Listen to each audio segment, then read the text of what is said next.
Thought for the day. Failure to plan is indeed planning to fail. Welcome to 7 Minutes for Yourself. I'm Christina, and I'm so glad you've joined me for what I believe will be 7 of the most enriching minutes of your day. Let's take this time to reconnect with ourselves and improve our well-being. In today's episode of 7 Minutes for Yourself, we eagerly dive into meal prepping some tasty dishes. Have a listen. Now for breakfast this week, I'm going to have my turkey sausage apple hash for 3 days. And then the other 2 days, I'm going to have my tropical turmeric detox smoothie. So let's start by prepping the breakfast hash. In a large skillet over medium heat, I'm going to add 1 pound of ground turkey. Now I'm using 85% lean, so I don't have to add any oil. But if you're using 90% lean or higher, I would recommend adding about 1 tablespoon of coconut or avocado oil. And just cook that until it's about 90% done. And while that's cooking, I'm going to remove the skin from 2 sweet potatoes and cut them into small cubes. You're going to need about 2 cups of cubed sweet potatoes. Then I'm going to cut 1 zucchini. Now I like to slice them first and then cut them into smaller pieces. And lastly, I'm going to chop 1 Fuji apple into small pieces as well. Now you can use any variety of apples for this, but I find that the Fuji and the Honeycrisp taste the best with this recipe. Now once the ground turkey is about 90% done, go ahead and add in half a teaspoon of dried sage, half a teaspoon of dried thyme, half a teaspoon of cinnamon, and some high quality sea salt to taste. Give that a good mix and just continue to cook for a few more minutes until it's fully browned, and then transfer that to a bowl. And in the same skillet, I'm going to add 1 tablespoon of coconut oil along with the cubed sweet potatoes. Now be sure to toss those potatoes to make sure that they're fully coated with the oil. Add a lid and let those cook for about 10 minutes, stirring occasionally because you want to avoid burning the potatoes. And you want to cook them until they're soft enough to poke them with a fork, but not too soft. And then add in the zucchini. Give that a good mix and cook that for another 5 minutes or so. And then lastly, add in the apples and continue to cook that until it reaches your desired texture. Personally, I like mine to be pretty soft. Now let's add in half a teaspoon of ground ginger, half a teaspoon of thyme, 1 teaspoon of cinnamon, and some sea salt and pepper to taste. Mix that all up. And then let's add the ground turkey back into the skillet. Stir that all together until it's fully combined. And at this point, you can check the seasonings just to make sure they're to your liking, and you can adjust them if necessary. And now I'm just going to transfer the breakfast hash to my glass meal prep containers, which I will link my favorite meal prep containers for y'all in the description box below. But this breakfast recipe is a great way to sneak in some veggies and some fiber first thing in the morning. And sweet potatoes actually contain choline, which has anti-inflammatory properties.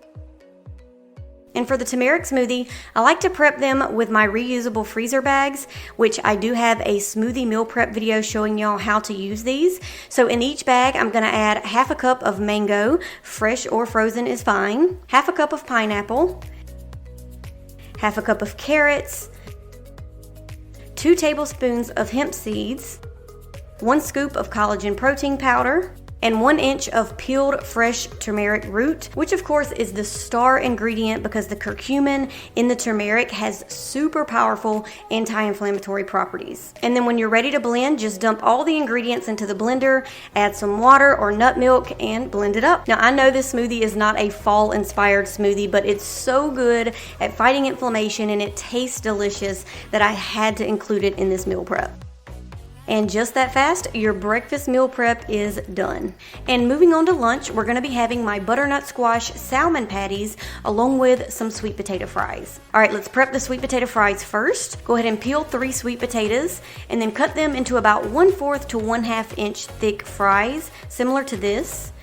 And it doesn't have to be perfect as long as they're about the same thickness.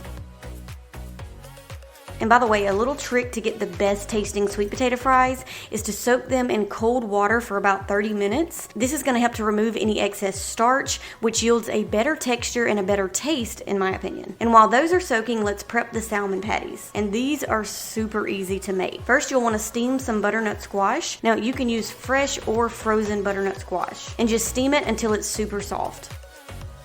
You're also going to need to chop up some fresh green onion. And once the squash is done, it's as simple as mixing everything in a bowl, starting with 24 ounces of wild-caught salmon. And I'm just going to be using canned salmon today to speed things up, but you can also use fresh baked salmon. Just make sure that it's wild-caught to get the highest quality. But salmon is a great source of omega-3 fatty acids, which helps to fight inflammation. Next, let's add 1/4 cup of coconut flour, half a cup of the butternut squash that I've already mashed up, 1/4 cup of chopped green onion, 1 teaspoon of garlic powder, 1 tablespoon of coconut aminos, and this is a healthier alternative to soy sauce. Now, you can use soy sauce in this recipe, just make sure that it's organic because most soy in America is genetically modified. But don't skip out on this because this really takes the flavor to the next level. 2 teaspoons of Dijon mustard, some sea salt and pepper to taste,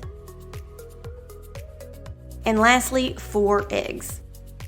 Go ahead and mix that all up until everything is fully combined, and then roughly separate that mixture into 10 equal parts. Go ahead and roll it into a ball and then flatten it into a patty shape onto a lined baking sheet, and just repeat that process until all of the mixture is gone. Then you're just gonna bake the patties at 350 degrees Fahrenheit for about 25 to 30 minutes or until the patties are firm. And once the patties are done, I like to brown them a bit in some coconut or avocado oil, but this step is completely optional.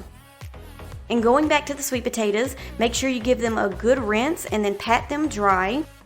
And in a large mixing bowl, I'm going to add the sweet potato fries along with 1 to 2 tablespoons of melted coconut oil, some black pepper, garlic powder, and paprika. And just toss those until the fries are fully coated with the oil and the seasonings. And now add the fries to a lined baking sheet and then bake them at 425 degrees Fahrenheit for 15 minutes, tossing them halfway through baking, and then bake them another 10 to 15 minutes or until they're slightly browned around the edges. And once the fries are done, go ahead and add some high quality sea salt. And now it's time to assemble our meal prep containers. First, I'm gonna add some fresh spinach just to get in some extra greens. And then top that off with 2 salmon patties in each container, and then add the sweet potato fries on the side, and lunch is fully prepped. This lunch recipe is so simple to put together, but it's full of flavor and it'll keep you full for hours. That concludes today's episode of 7 Minutes for Yourself. Please take a moment to rate and review the show on Apple Podcasts. Today and every day with your kiddo is a gift. Enjoy it. Thanks for tuning in.